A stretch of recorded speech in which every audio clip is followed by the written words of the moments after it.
Built in Vietnam in the style of renowned Italian bodybuilder Pininfarina and recently relocated to Singapore, the electric 2023 VinFast VF9 SUV is a global product with an estimated driving range of up to 609 miles per charge.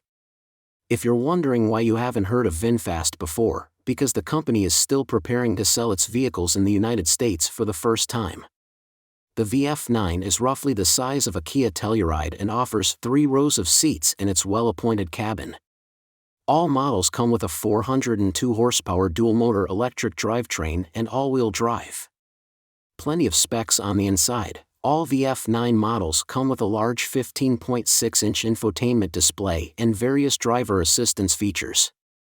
Once the VF9 goes on sale, it will compete with SUVs from other startup automakers like the Rivian R1S and offerings from established brands like the upcoming Kia EV9. Although VinFast is a new automotive brand on the North American coast, it has been manufacturing and selling vehicles in Vietnam since 2017.